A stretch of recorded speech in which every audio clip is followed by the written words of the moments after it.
काबिल एहतराम सदर मजलिस, तमाम मेहमानान खुसूसी, जिम्मेदारान जामिया और तमाम मुअल्लिमीन और मुअल्लिमात जामिया और हाज़रीन मजलिस, आज के इस खुशी के दिन पर मेरा मौजू है जंग आज़ादी में मुसलमानों का किरदार। हिंदुस्तान की गुलामी का दौर अंग्रेजों की हिटलर शाही का वो बदनुमा दाग है जिससे तारीख इंसानियत को कभी नजात नहीं मिल सकती। धोखेबाज जालिम अंग्रेजों की गुलामी से नजात पाने के लिए मुसलमानों ने सबसे पहले कदम आगे बढ़ाए और अंग्रेजों के छक्के छुड़ाए। मुस्लिम खवातीन ने भी हिंदुस्तान की आज़ादी में अहम किरदार निभाए और खवातीन मर्दों के शान बशाना चलते हुए अपने तन मन और धन को मादर वतन पर हंसते हुए कुर्बान किया है। ये एक सदी की तारीख मुसलमानों की बेनजीर और बेलूज़ कुर्बानियों से भरी पड़ी है जिसे कभी भुलाया नहीं जा सकता। खुसूसन इस एहसास बुलंद हिम्मत, बालिग नज़र और दूरंदेश बहादुर बादशाह को जिसे टीपू सुल्तान कहा जाता है, उसने देखा कि अंग्रेज हमें आपस में लड़ाकर आंधी तूफान की तरह सरजमीन हिंद को रौंदते हुए कब्जा करते जा रहे हैं। तो चुनांचे टीपू सुल्तान ने अंग्रेजों से महारिका आराई शुरू कर दी और अंग्रेजों को भी एहसास हो गया कि टीपू सुल्तान ही एक ऐसी चट्टान है जिसे रास्ते से हटाया जाना जरूरी है। अगर सुल्तान जिंदा रहेगा तो हम अपने नापाक इरादों में कभी कामयाब नहीं हो सकते। चुनांचे सुल्तान किसी भी हाल में अंग्रेजों के सामने घुटने नहीं टेके और अपनी शुजाअत व मिसालत, दिलेरी व बहादुरी के बलबूते पर लड़ता रहा है। उसका ये कौल मशहूर है, गीदड़ की 100 साल जिंदगी से शेर की एक दिन की जिंदगी बेहतर है। आखिरकार उन्होंने अपनों की गद्दारी और जनूबी हिंद के अमरा की चापलूसी की वजह से ये मुजाहिद बादशाह 1799 ईस्वी को श्रीरंगापट्टनम के मारिके में शहीद हो गए। कारवान हरीत को खुश राह दे गया और उसकी नाश पर खड़े होकर जनरल हास ने कहा कि आज से हिंदुस्तान हमारा है। उसके बाद अब कोई ताकत न रह गई थी जो अंग्रेजों के मुकाबले कर सकती। इस अजीम बगावत से पहले शाह वलीउल्लाह मुहद्दिस देहलवी के बड़े बेटे शाह अब्दुल अजीज ने अंग्रेजों के खिलाफ जिहाद का मशहूर फतवा दे दिया और जुल्म व सितम के किसी भी ताजियाना के सामने सर न झुकाकर बराबर जिहाद का ऐलान करते रहे। सैयद अहमद शहीद और शाह इस्माइल शहीद को मुजाहिदीन की तहरीक का आगाज दिल्ली की मस्जिद अकबर आबादी से किया।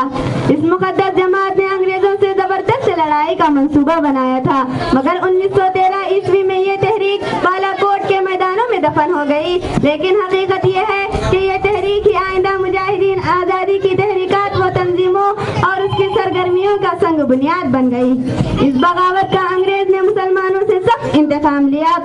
उनके मोहल्ले मोहल्ले उजाड़ दिए, मसाजिदों को वीरान कर दिया, नाहक गोलियां चलाई, दिल्ली और दिल्ली के बाहर दरख्तों पर फांसी के फंदे लटका दिए और मुसलमानों को पकड़कर अंग्रेजी हाथी पर बिठा के उनके गले में फंदे डालते और बोरियों में भरकर उन्हें तोप में बांध दिया जाता और तोप दाग दी जाती, फिर जिस्म कागज की परजों की तरह उड़ जाते। बहादुर शाह जफर पर बगावत के जुर्म में मुकदमा चलाया गया और उसको मुजरिम करार देकर उनको जिला वतन कर दिया गया।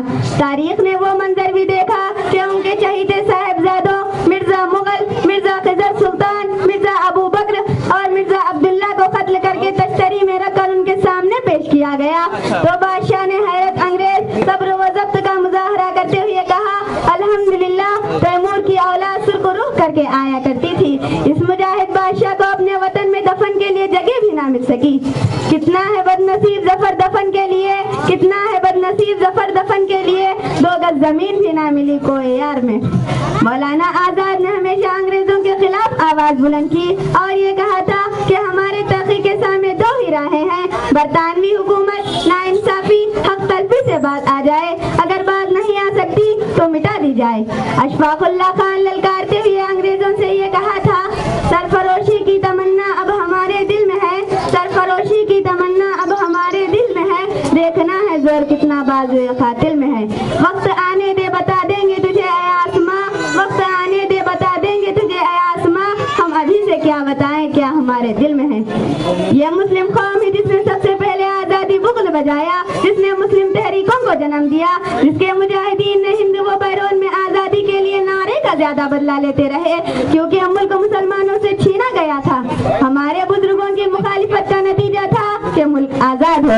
मौलाना यहया अली, मौलाना जाफर अली और मौलाना शफी लाहौरी को अंग्रेज अदालत ने फांसी का हुक्म सुनाया और जज ने कहा कि कल तुमको फांसी की सजा दी जाएगी और कल तुम्हारी جائے گی اور تمہاری لاش تمہارے وارثین کو نہیں دی جائے گی بلکہ نہایت ذلت کے ساتھ گورستان جیل میں گاڑ دی جائے گی اور تم کو پھانسی پر لٹکتا دیکھ کر بہت خوش ہویا جائے گا۔ یہ تینوں مسلمان یہ سزا سن کر خوشی سے مسکرا دیے اور خوشی سے وطن کے لیے اپنی جان قربان کر دی۔ وہ ہستیاں جنہوں نے تاریخ جنگ آزادی میں اہم کردار نبھائے اور انگریزوں کے چھکے چھڑائے، جن میں نواب سراج الدولہ، شیر مسعود ٹیپو سلطان، حضرت شاہ ولی اللہ محدث دہلوی، عبد القدیر لدھیانوی، امام الہند مولانا ابوالکلام آزاد، ڈاکٹر سیف الدین امرتسری، مولانا مظہر الحق، مولانا ثناء الدین امرتسری، علامہ اقبال، ان سبھی ہستیوں کے علاوہ اور بھی لاکھوں مسلمانوں نے جنگ آزادی میں اپنا خون بہایا ہے۔ آج اسی ہندوستان میں مسلمانوں کو طرح طرح کی اذیتیں اور تکلیفیں پہنچائی جا رہی ہے۔ وہ ہندوستان جس کی آزادی کے خاطر بہن آشنائی کے ساحل میں کود پڑے تھے اور موجوں سے کھیلتے ہوئے منجدار تک جا پہنچے تھے، بے پناہ قربانیوں کے ذریعے اس کو پروان چڑھایا تھا، آج وہی ہندوستان میں کہتے ہیں مسلمانوں نے کچھ نہیں کیا، یہ ہندوستان مسلمانوں کے لیے نہیں ہے۔ وقال شاعر، جب گلستان کو خون کی ضرورت پڑی سب سے پہلے ہی گردن ہماری کٹی، اب کہتے ہیں ہم سے اہل چمن، یہ چمن